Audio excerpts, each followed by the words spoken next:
Mahadev app घोटाले के मामले में एक्शन लगातार जारी है। दुबई में सौरभ चंद्राकर को नजरबंद कर दिया गया है और यह सौरभ चंद्राकर वही है जो महादेव ऐप घोटाले का मास्टरमाइंड है। ये तस्वीरों में जो दिख रहा है, दुबई में इसे नजरबंद कर दिया गया है और बहुत जल्द इसे भारत लाने की तैयारी है। आपको ध्यान होगा, देश के प्रधानमंत्री नरेंद्र मोदी ने अपने चुनावी सभाओं में कई बार इसका जिक्र किया था, महादेव ऐप घोटाले का। और महादेव ऐप घोटाले के माध्यम से तत्कालीन मुख्यमंत्री भूपेश बघेल को भी टारगेट किया था। और अभी भले ही विभागों का बंटवारा ना हुआ हो, लेकिन जो मोदी ने गारंटी दी थी और इसको दुर्ग में और कांकेर में हजारों जनता के बीच ये उन्होंने कमिटमेंट किया था कि ये मेरी गारंटी है। और उसके बाद अब कार्रवाई होना शुरू हो गई है। देखिए, इसके पहले गिरफ्तारी हुई और अब सौरभ चंद्राकर जो कि मास्टरमाइंड है, दीपक नेपाली से इसी जुड़ी हुई खबर है। दीपक नेपाली की गिरफ्तारी हुई और सौरभ चंद्राकर को उधर नजरबंद किया गया। कल रात पुलिस ने गिरफ्तार किया, सूत्रों के हवाले से यह जानकारी मिल रही है। यह तस्वीरों में जो दिख रहा है, यह दीपक नेपाली है।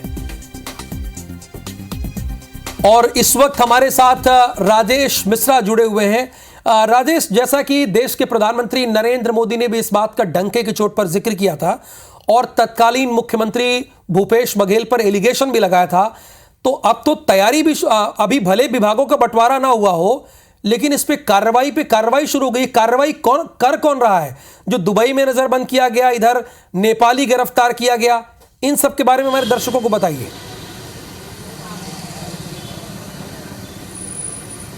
देखिए, महादेव ऐप एक बड़ा ऐसा मामला था जो चुनाव में काफी सुर्खियों में रहा। प्रधानमंत्री नरेंद्र मोदी की सभा हुई छत्तीसगढ़ में, अमित शाह की सभा हुई, राष्ट्रीय अध्यक्ष जेपी नड्डा की सभा हुई, जितने राष्ट्रीय नेता आए थे सभी ने इस मामले को उठाया था क्योंकि इस मामले में कहीं ना कहीं सरकार भी घेरे में थी।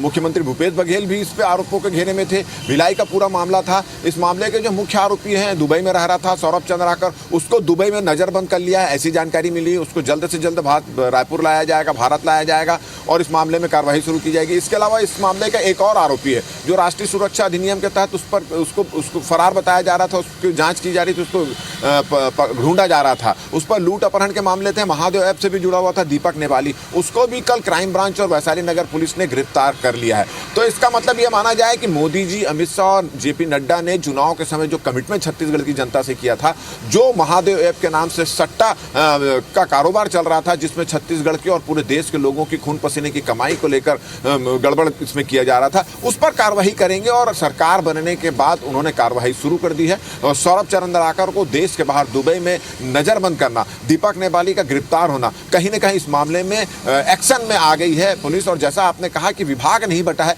कार्रवाई कौन कर रहा है, तो ये मोदी की गारंटी है और छत्तीसगढ़ सरकार यहां पर है। छत्तीसगढ़ सरकार इस पूरे मामले में कार्रवाई कर रही है। मुख्यमंत्री विष्णुदेव साय के निर्देश पर यह पूरी कार्रवाई हो रही है और जिस तरह के आसार नजर आ रहे हैं, जिस तरह से पुलिस एक्शन मोड में नजर आ रही है महादेव ऐप को लेकर, जिस तरह से सरकार एक्शन मोड में नजर आ रही है, उसको देखकर ऐसा लगता है कि आने वाले दिनों में महादेव ऐप को लेकर और भी कई जो आरोपी अब तक फरार थे, जिन पर संरक्षण था कि महादेव ऐप को संरक्षण दे रहे थे कुछ ऐसे सफेद पोस्ट लोग, उनकी भी गिरफ्तारी हो सकती है, ऐसे संकेत मिल रहे हैं। मतलब मोदी की गारंटी क्या है, उस पर मोदी ने गारंटी दिया था कि महादेव ऐप मामले में जो भी है उन पर कार्रवाई की जाएगी, घोटाले भ्रष्टाचार के मामले जो है उस पर जांच की जाएगी। तो उस पर एक कदम ये भी माना जा रहा है, सौरभ चंद्राकर का दुबई में नजरबंद होना और दीपक नेपाली का छत्तीसगढ़ में पकड़ा जाना। जी, शुक्रिया इस पूरी जानकारी के लिए। हमारे संवाददाता राजेश मिश्रा ने बताया कि जैसा कि देश के प्रधानमंत्री नरेंद्र मोदी ने कमिटमेंट भी किया था, तो अब कार्रवाई भी शुरू हो गई है।